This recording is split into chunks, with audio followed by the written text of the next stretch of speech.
बिस्मिल्लाहिर्रहमानिर्रहीम। अस्सलाम वालेकुम क्लास। कैसे हैं आप सब बेटा?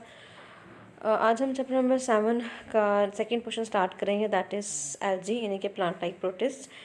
स्मार्ट सिलेबस के अकॉर्डिंग इस ग्रुप में या प्लांट लाइक प्रोटिस्ट या एलजी के अंदर जो मेजर आपने फाइलम्स याद करने हैं वो 4 हैं: euglenoids, brown LG, red LG और ग्रीन एलजी।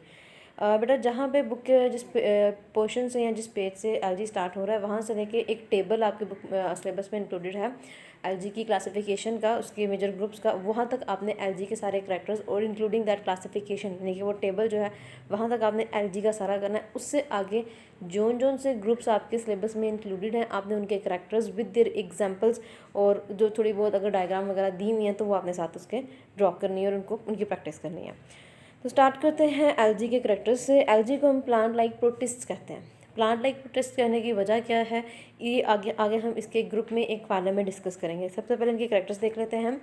अगर हम इनकी हैबिटेट की बात करें, हैबिटेट किसे कहते हैं? हैबिटेट बेसिकली वो जगह होती है, वो एक्चुअल लोकेशन होती है जहाँ पे एक ऑर्गेनिज्म रहता है। तो जितने भी एलजी हैं, ऑलमोस्ट तमाम एलजी जो है वो एक्वेटिक है, यानी कि आप उनको डैम्प इन्वायरमेंट में देख सकते हो, आप उनको वेट इन्वायरमेंट में देख सकते हो। जैसे देख लो ओशन है, उसमें एलजी मौजूद होते हैं। फ्रेश वाटर पॉन्ड्स हैं या कोई गीली मिट्टी है उसमें भी एलजी मौजूद होते हैं। पोलर आइस है, दरख्तों पर भी एलजी ग्रो करते हैं, इवन रॉक्स पर भी एलजी ग्रो कर सकते हैं। या गर्म कहने के पानी के जो चश्मे होते हैं, हॉट स्प्रिंग्स जो होते हैं, वहाँ पर भी एलजी ग्रो करते हैं। एलजी को हम फोटोसिंथेटिक प्रोटिस्ट कहते हैं। क्यों? क्योंकि वो फोटोसिंथेसाइज कर सकते हैं। अर्थ प्लैनेट पे प्लांट्स के अलावा जो ऑर्गेनिजम्स फोटोसिंथेसाइज करते हैं वो फोटोसिंथेटिक प्रोटिस्ट हैं और उसके बाद बैक्टीरिया आ जाते हैं। तो अगर हम फोटोसिंथेटिक प्रोटिस्ट की फोटोसिंथेसिस की परसेंटेज कैरी आउट करने की देखें, परसेंटेज चेक करें तो 50 से 60% फोटोसिंथेसिस जो अर्थ प्लैनेट पे होती है वो फोटोसिंथेटिक प्रोटिस्ट करवाते हैं, जबकि रिमेनिंग जो है रेस्ट ऑफ द फोटोसिंथेसिस जो है वो प्लांट्स कैरी आउट करवाते हैं। उसके बाद नेक्स्ट पॉइंट या नेक्स्ट फैक्टर है सेक्स ऑर्गन्स का, यानी कि इनके अंदर जो जर्म सेल्स या जो सेक्स ऑर्गन्स, रिप्रोडक्टिव ऑर्गन्स हैं वो यूनिसेलुलर होते हैं। प्लांट्स के अंदर सेक्स ऑर्गन्स जो हैं वो मल्टी सेलुलर होते हैं। यूनी का मतलब आपको पता है, यूनिसेलुलर मीन्स कि सिंगल सेल पर मुश्तमिल, एक सेल के बने हुए होते हैं। जबकि मल्टी सेलुलर का मतलब क्या होता है? जो एक से ज़्यादा, दो से ज़्यादा, तीन से ज़्यादा यानी कि बहुत सारे सेल्स के पर मुश्तमिल होते हैं। एलजी के अंदर गैमेट्स की fusion, male gamete female gamete की फ्यूजन से जो जाइगोट बनता है वो पेरेंट बॉडी के अंदर नहीं रहता, यानी कि in other words parent body उस जाइगोट को प्रोटेक्ट नहीं करती। जबकि प्लांट्स के अंदर क्या होता है कि जैसे ही जाइगोट बनता है वो जाइगोट एम्ब्रियो में चेंज होता है और ये वो उसका जाइगोट का एम्ब्रियो में चेंज होने का जो प्रोसेस है वो पेरेंट बॉडी के अंदर हो रहा होता है, यानी कि ये पेरेंट बॉडी की जो पेरेंट्स के टिश्यूज़ होते हैं, पेरेंटल टिश्यूज़ जो है उनके अंदर ही ग्रो कर रहा होता है। तो इट मीन्स के एलजी में जाइगोट को प्रोटेक्शन नहीं मिलती पेरेंट बॉडी से, जबकि प्लांट्स को जब जाइगोट बनता है, एम्ब्रियो में चेंज होता है, तब भी पेरेंट बॉडी से प्रोटेक्शन मिलती है। पेरेंटल टिश्यूज़ जो है वो इस एम्ब्रियो को, इस जाइगोट को सराउंड कर रहे होते हैं, प्रोटेक्ट कर रहे होते हैं। उसके अलावा एलजी में डिफरेंट ग्रोथ फॉर्म्स भी देखी जाती हैं। बहुत सारी ग्रोथ फॉर्म्स हैं, यानी कुछ एलजी जो है वो यूनिसेलुलर होते हैं, कुछ फिलामेंट की फॉर्म में होते हैं, कुछ मल्टी सेलुलर होते हैं। और जो मल्टी सेलुलर होते हैं उनमें बहुत सारी कॉम्प्लिकेटेड ब्रांचेस प्रेजेंट होते हैं। इंट्रिकेटली का मतलब होता है कॉम्प्लिकेटेड ब्रांचेस होते हैं। सो इट मीन्स के एलजी जो है वो ब्रांच भी हो सकते हैं। ठीक है, कुछ एलजी ऐसे भी हैं जो leaf like, not exactly leaf, पूरा प्रॉपर लीफ नहीं, लेकिन लीफ लाइक एक्सटेंशंस की तरह जो है वो अरेंज हुए होते हैं। उसके अलावा फिलामेंट्स की हमने बात की, तो फिलामेंट्स किसे कहते हैं? फिलामेंट्स या तो डिस्टिंक्ट सेल्स के बना हुए होते हैं या कोइनोसाइट्स होते हैं। कोइनोसाइट्स क्या चीज़ होते हैं? जस्ट सपोज मैंने यहाँ पे एक सेल बनाया, ठीक है, एक कंपार्टमेंट बनाया। अब अगर इसके अंदर ये कंपार्टमेंट फर्दर छोटे छोटे पार्ट्स में डिवाइडेड है तो वो कोइनोसाइट नहीं होगा। लेकिन मैं यहाँ पे कोइनोसाइट की बात करी तो कोइनोसाइट वो मल्टी न्यूक्लियट स्ट्रक्चर होता है जिसके अंदर क्रॉस वॉल्स नहीं होती हैं। मतलब इसके अंदर 1 2 3 4 या उससे ज़्यादा जितने भी इसके अंदर न्यूक्लियस मौजूद होंगे, आप इसको मल्टी न्यूक्लियट स्ट्रक्चर कहते हो। ठीक है, अब यहाँ पे देखिए कहीं पे भी एक न्यूक्लियस दूसरे से किसी भी दीवार या क्रॉस वॉल की वजह से अलग नहीं है। अगर ये स्ट्रक्चर कुछ समहाउ इस तरह का बना हुआ होता तो आप इसको कोइनोसाइट नहीं थे कह सकते। क्यों? क्योंकि अभी कहा कि दैट लेक क्रॉस वॉल्स, जिनके अंदर क्रॉस वॉल्स नहीं होते। और क्रॉस वॉल्स क्या चीज़ है? क्रॉस वॉल ये मैंने जो यहाँ पे वॉल्स बनाई हैं, ये डिवाइडिंग वॉल्स बनाई हैं, ये क्रॉस वॉल्स हैं जो एक पूरे सेल को छोटे छोटे कंपार्टमेंट्स में, पार्ट्स में डिवाइड कर रही है। लेकिन कोइनोसाइट्स में ये चीज़ आपको नज़र नहीं आ रही। तो इट मीन्स कोइनोसाइट्स क्या हैं? These are multi nuclear structures. इस टर्म को हम चैप्टर नंबर 8 में दोबारा डिस्कस करेंगे, वहाँ पे बहुत क्लियरली आपको ये पॉइंट समझ में आ जाएगा। तो ये मल्टी न्यूक्लियर स्ट्रक्चर्स होते हैं जिनके अंदर क्रॉस वॉल्स नहीं होती। उसके बाद एक इंपॉर्टेंट शॉर्ट क्वेश्चन है यहाँ पे, दैट इज़ थैलस। थैलस क्या चीज़ है? आप इसको प्लांट बॉडी भी कह सकते हो। एक बहुत ही इंपॉर्टेंट शॉर्ट क्वेश्चन है ये। थैलस वो प्लांट बॉडी है जो ट्रू रूट्स में, स्टेम में और लीव्स में डिफरेंशिएटेड नहीं होती, जिसमें वेस्कुलर यानी कि कंडक्टिंग टिश्यूज़, पानी को कंडक्ट करने वाले टिश्यूज़, फूड को कंडक्ट करने वाले टिश्यूज़ मौजूद नहीं होते। तो वो प्लांट बॉडी जिसमें ना रूट्स होती हैं, ना स्टेम होती है, ना लीव्स होते हैं, ना जाइलम होता है, ना फ्लोएम होता है, उस प्लांट बॉडी को आप थैलस कहते हो। ठीक है, क्योंकि एल्गी को एल्गी को जो कि प्लांट लाइक प्रोटिस्ट है, इसको प्लांट्स का एंसेस्टर कंसिडर किया जाता है। तो यहाँ पर आप ये थैलस देख रहे हो क्योंकि ये प्लांट्स की तरह का ग्रीन कलर का होता है, इस वजह से मोस्ट ऑफ द केसेस ये ग्रीन कलर का होता है, इस वजह से आप इसको प्लांट बॉडी ही कंसिडर करते हो। तो again I am repeating the definition, thallus वो प्लांट बॉडी है जो रूट, स्टेम और लीव्स में डिफरेंशिएटेड नहीं होती, जिसके अंदर जाइलम फ्लोएम नहीं मौजूद होते। ठीक है, और अगर आपको जस्ट सपोज अगर आपको डेफिनेशन आई है बेटा, तो इसमें आपने एग्जांपल देनी है। आपके पास इसमें एग्जांपल चैप्टर 7 में से भी है, प्लांट लाइक प्रोटिस्ट वाले पोर्शन में से, और चैप्टर नंबर 9 यानी कि जो हमारे पास किंगडम प्लांटी आएगा, उसमें भी आप थैलस की कुछ एग्जांपल्स पढ़ोगे। तो जोन सी एग्जांपल आपको उस टाइम पे याद रह जाए, आप वो एग्जांपल ज़रूर साथ दोगे। जैसे मैं भी यहाँ पे कह सकती हूँ ग्रीन एल्जी, ठीक है, या ग्रीन एल्जी नहीं तो मैं यहाँ पे एग्जांपल दे सकती हूँ रेड एल्जी की, ब्राउन एल्जी की, वो थैलस लाइक बॉडी में आते हैं। उसके बाद आ जाते हैं हम इसके फोटोसिंथेटिक पिगमेंट्स पे। जैसे कि अभी हमने कहा कि प्रोटिस्ट जो है they are photosynthetic protist, algae जो है वो फोटोसिंथेटिक प्रोटिस्ट में आते हैं। क्यों? वो फोटोसिंथेसाइज करते हैं, यानी कि अपनी खुराक, अपना फूड खुद बनाते हैं।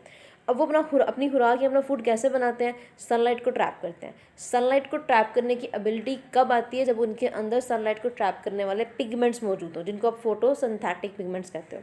तो जितने भी एल्गी हैं उनके अंदर मेनली क्लोरोफिल पिगमेंट प्रेजेंट होता है, जो कि ग्रीन पिगमेंट है, जो फोटोसिंथेसिस में मेनली इन्वॉल्व होता है। टाइप कौन सी है? क्लोरोफिल ए।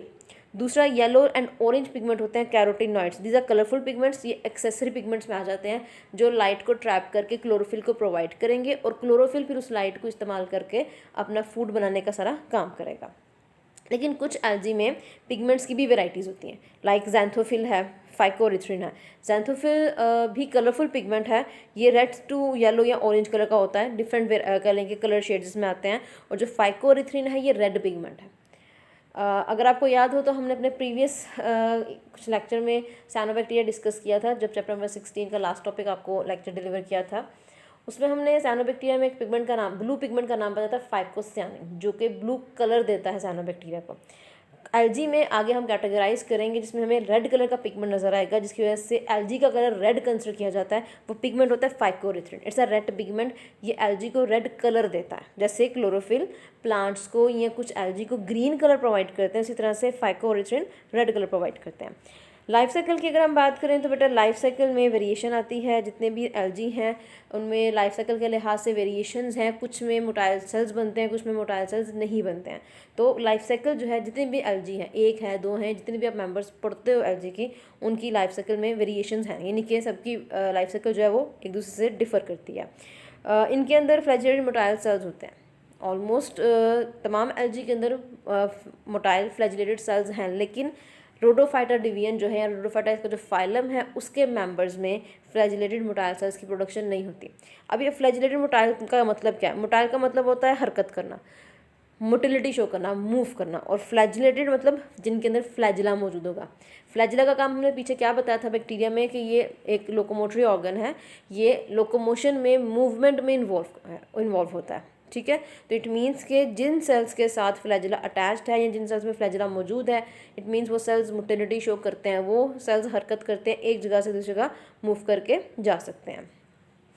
उसके बाद हम बात करते हैं फोटोसिंथेटिक प्रोटोक्टिस्ट की, यानी कि जो फोटोसिंथेटिक प्रोटिस्ट हम अभी पढ़ रहे हैं, एल्गी की क्लासिफिकेशन जो है वो किस बेसिस पे की जाती है? पहली या मेन रीज़न, जो सबसे इंपॉर्टेंट वजह है, वो है फोटोसिंथेटिक पिगमेंट्स। इन पिगमेंट्स की बेस पे इनको क्लासीफाई किया जाता है, जो कि आपके पास यहाँ पे टेबल के अंदर एक कॉलम गिवन है। और भी रीजंस हैं, लाइक हम इनको फॉर्म की बेस पे भी क्लासीफाई कर सकते हैं, लोकोमोटरी ऑर्गन्स की बेस पे भी क्लासीफाई कर सकते हैं, लेकिन जो मेन रीज़न है वो फोटोसिंथेटिक पिगमेंट्स हैं, जिसकी बेस पे हम एल्गी को 6 डिफरेंट फाइला में क्लासीफाई करते हैं। पहला यूलिनोफाइटा, दूसरा पायरोफाइटा, तीसरा क्राइसोफाइटा, चौथा फियोफाइटा, पांचवा Rhodophyta, and the 6th one is Chlorophyta. Chlorophyta is the most advanced group of algae. इसको हाईलाइट कीजिएगा, MD-CAT और MCQs के लिहाज से ये बहुत इंपॉर्टेंट MCQ है।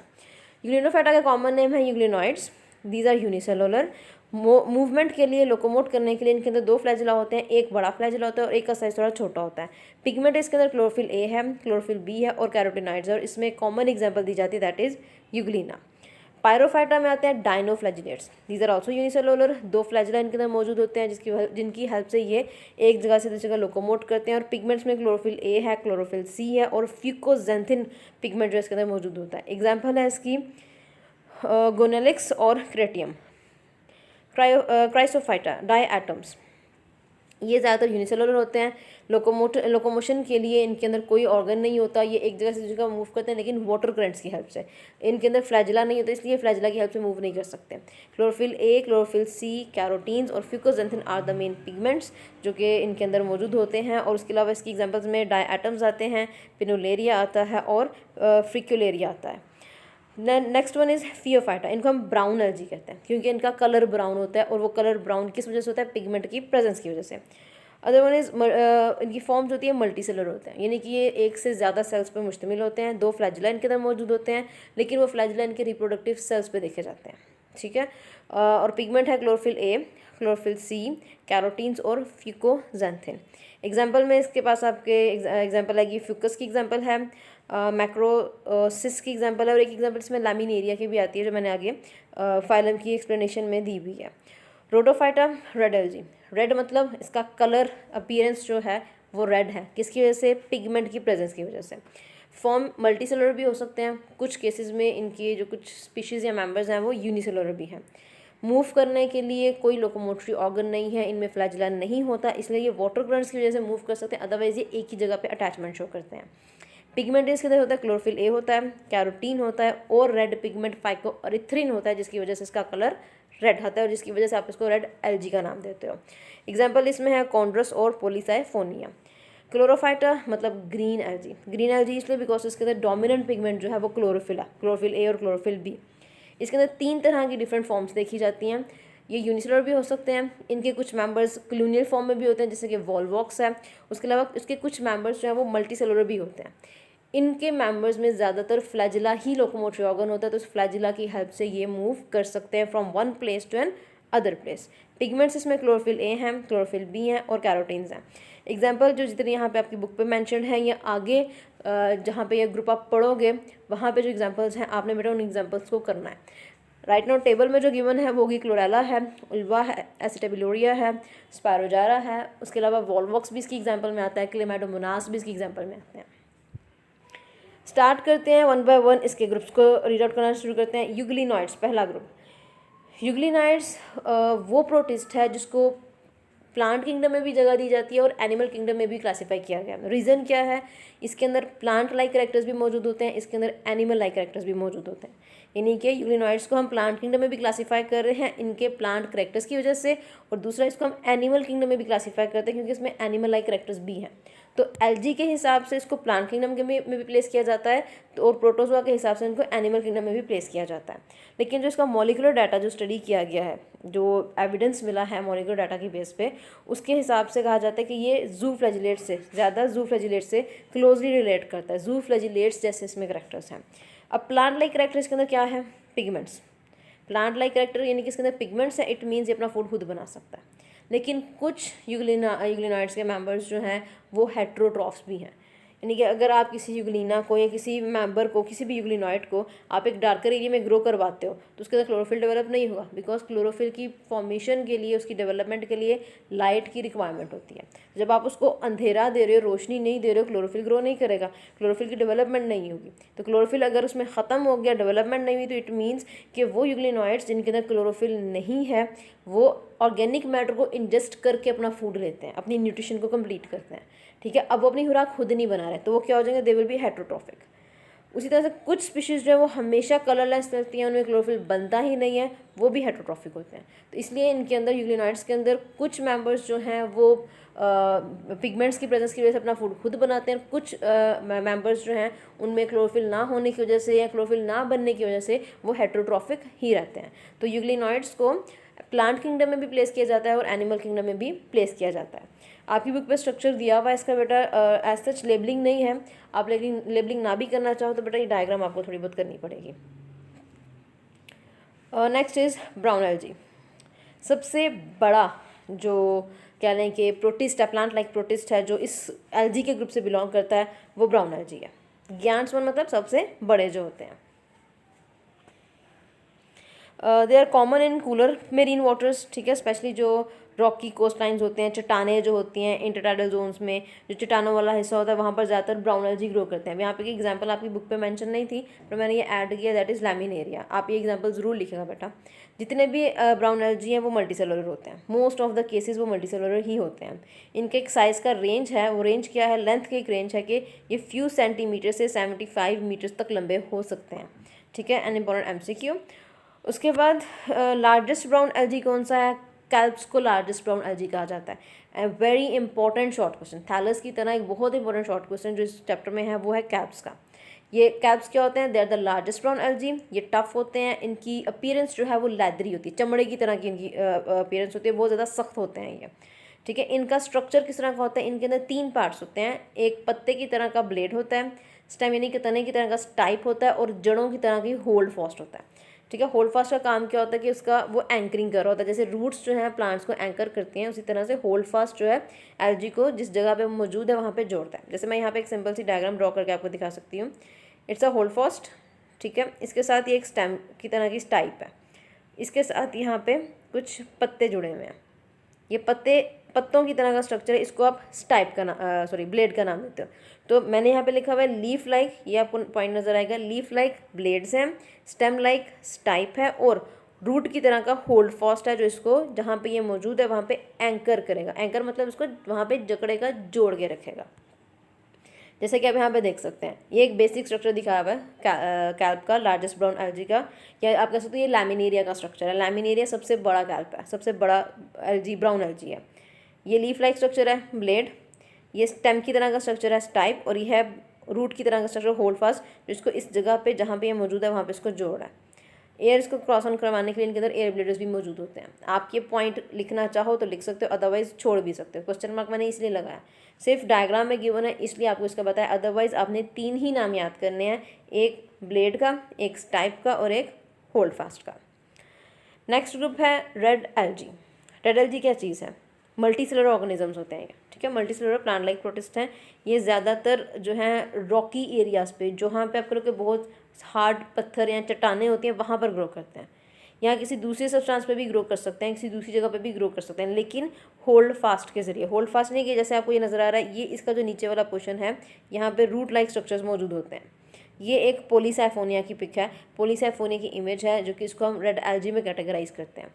अब बॉडी आप इसकी देख लें, आप इस इमेज से अंदाज़ा लगा सकते हैं, ये फिलामेंट बने हुए हैं, ठीक है। ये डिफरेंट फिलामेंट्स हैं जो इंटरवोवन हुए हैं। इंटरवोवन का मतलब होता है मिक्सड अप, इंटरमिंगल्ड हुए हुए हैं, मिक्स हुए हुए हैं, ठीक है। इसलिए कॉम्प्लेक्स स्ट्रक्चर होते हैं, इनकी बॉडी जो है वो कॉम्प्लेक्स फिलामेंट्स की बनी हुई होती है। वो कॉम्प्लेक्स इसलिए है कि वो सारे मिक्स हुए हुए होते हैं, डेलिकेट होते हैं, और देखने में फीदर लाइक होते हैं, ठीक है, परों की तरह ही होते हैं, जैसे परिंदे के पर होते हैं। कुछ स्पीशीज़ जो है इनकी शीट ऑफ सेल्स की बनी हुई होती है, वो शीट ऑफ सेल्स जो है बिल्कुल फ्लैट एंड होते हैं, बिल्कुल फ्लैट होते हैं। क्योंकि ये ओशन के अंदर मौजूद होते हैं, तो बहुत सारी इनकी एल्जी की जो टाइप्स हैं वो अपनी सेल वॉल के अंदर अपनी सराउंडिंग वाटर यानी कि ओशन में से कैल्शियम कार्बोनेट को इनटेक करते हैं, डिपॉजिट करवाते हैं, जिसकी वजह से एनिमल्स जो है कोरल एनिमल्स के साथ मिलकर कोरल रीफ्स की प्रोडक्शन करवाते हैं, उनको बिल्डअप करते हैं। कोरल रीफ्स का पॉइंट आप अभी ऐसे ही पढ़ोगे, ऐसे ही याद करोगे बेटा। इसको हम चैप्टर नंबर 10 में क्लियरली पढ़ेंगे, बिकॉज ये एनिमल फाइलम के से रिलेट करता हुआ पॉइंट है, इसलिए हम इसको अभी यहाँ पे डिटेल में डिस्कस नहीं करेंगे।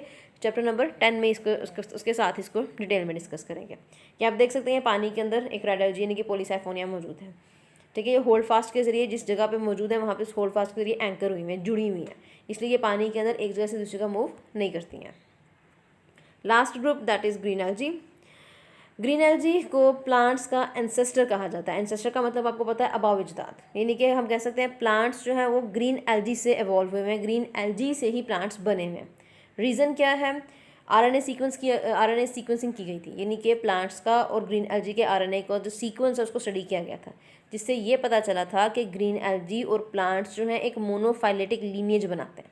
मोनो मतलब सिंगल और सेम, ठीक है, और फाइलेटिक मतलब एवोल्यूशन के लिहाज से हम बता रहे हैं, यानी कि प्लांट्स जो हैं वो ग्रीन एल्जी से इवॉल्व हुए, यानी कि उनके अबाव अजदाद जो हैं वो प्लांट्स के अबाव अजदाद जो हैं वो ग्रीन एल्जी हैं। ग्रीन एल्जी में सेल वॉल होती है जो सेलुलोज की बनी हुई होती है, ठीक है, एक पॉइंट ये। इनके अंदर फोटोसिंथेसिस के प्रोसेस को परफॉर्म करने के लिए, फोटोसिंथेटिक एक्टिविटीज़ के लिए फोटोसिंथेटिक पिगमेंट्स मौजूद होते हैं। तो इट मीन्स ये फोटोसिंथेटिक है। पिगमेंट कौन सा होगा इसके अंदर? क्लोरोफिल ए है, क्लोरोफिल बी है, कैरोटीनॉइड्स हैं, सेम जैसे प्लांट्स के अंदर होते हैं। और किसके अंदर मौजूद होते हैं? प्लांट्स की तरह ही क्लोरोप्लास्ट के अंदर मौजूद होते हैं। प्लांट्स की तरह इनके अंदर एनर्जी को स्टोर करने का, रिजर्व करने का कौन सा सोर्स है? दैट इज़ स्टार्च, ठीक है। तो ये एनर्जी कहाँ से लेते हैं? जो स्टार्च इनकी बॉडी में स्टोर हुआ होता है उसी से ये अपनी एनर्जी लेते हैं। तो मेन एनर्जी रिजर्वायर प्लांट्स की तरह ग्रीन एल्जी में स्टार्च ही होता है। एग्जाम्पल में मैंने एग्जाम्पल्स दी मैं वॉलवॉक्स की, क्लेमाडोमोनास की, स्पायरोजारा की। जितने एग्जाम्पल्स बेटा बुक पे लिखे हैं कोशिश करें उसको ज़रूर याद करें। सो इन शॉर्ट हम कह सकते हैं कि ग्रीन एल्जी में और जो ग्रीन प्लांट्स हैं उनके अंदर बहुत सारी चीज़ें सेम हैं। जैसे उनके अंदर पिगमेंट सेम है, उनके अंदर एनर्जी रिजर्व प्रोडक्ट सेम है, उनकी सेल वॉल की कंपोजिशन सेम है। तो ग्रीन एल्जी क्या होंगे? They are considered to be और they are thought to be ancestors of plants, क्योंकि इन दोनों में सिमिलैरिटीज़ हैं, रिजेम्बलेंस बहुत सारे पॉइंट्स पे है।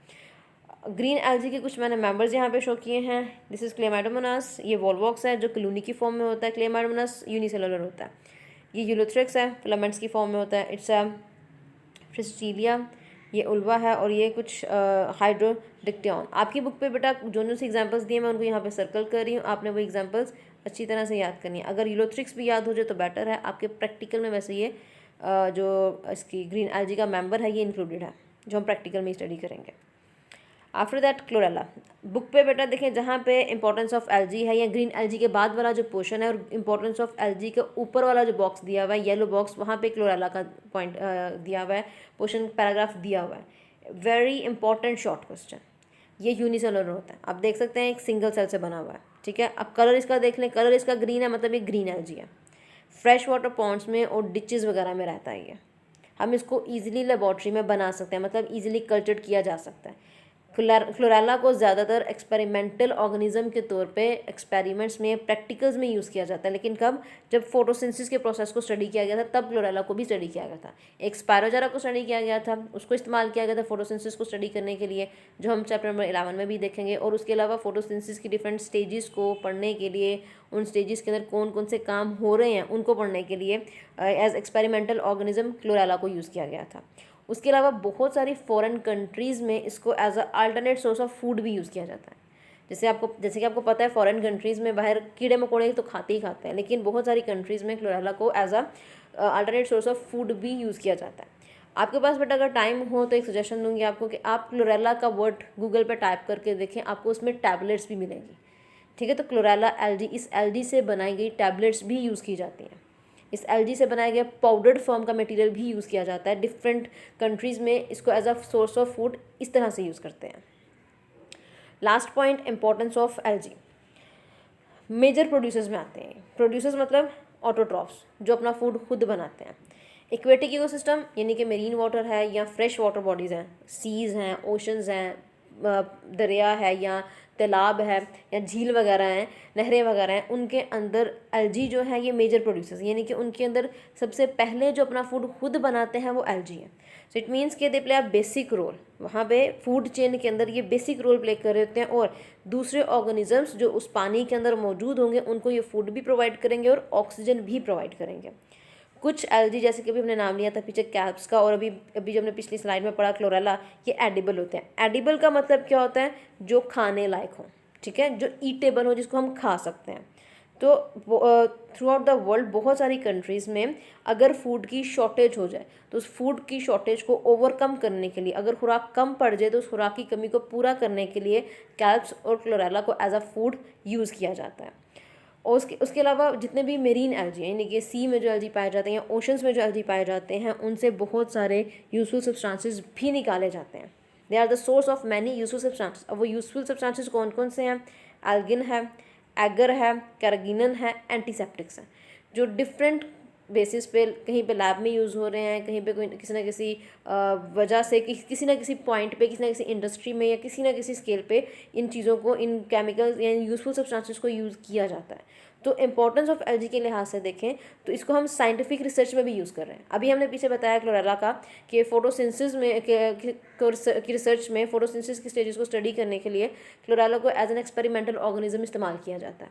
तो आपकी बुक पे ये पॉइंट मेंशन नहीं है कि ये साइंटिफिक रिसर्च के लिए यूज़ होता है, लेकिन क्लोरेला में है, तो आप चाहो तो ये पॉइंट वहाँ से भी निकाल सकते हो कि एलजी की साइंटिफिक रिसर्च के लिहाज से भी बहुत इंपॉर्टेंस है।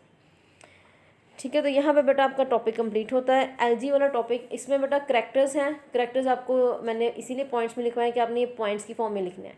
पैराग्राफ याद करना है, लेकिन कोशिश करो कि पॉइंट्स की फॉर्म में करो, जैसे अभी यहाँ पे मेंशन किया था। तो चैप्टर नंबर 7 का भी सेकंड पोर्शन कंप्लीट हो चुका है आपका। इंशाल्लाह नेक्स्ट लेक्चर में चैप्टर नंबर 7 का रिमेनिंग पार्ट जो है वो कंप्लीट करेंगे और फिर हम अपना नेक्स्ट चैप्टर स्टार्ट करेंगे अकॉर्डिंग टू स्मार्ट सिलेबस। जितना पोर्शन है बेटा मैंने साथ साथ मेंशन किया है, काइंडली बेटा बुक पे हाईलाइट करें ताकि आपको याद करने में या उसको रीड आउट करने में प्रॉब्लम ना हो। किसी भी तरह का क्वेश्चन हो, क्यूरी हो या कोई पॉइंट समझ में ना आया हो, note it down, question note कर लें, जहाँ से पॉइंट क्लियर ना हो उसको हाईलाइट कर लें। इंशाल्लाह नेक्स्ट लाइव क्लास में हम इन पॉइंट्स को ज़रूर डिस्कस करेंगे। अल्लाह हाफिज़ क्लास।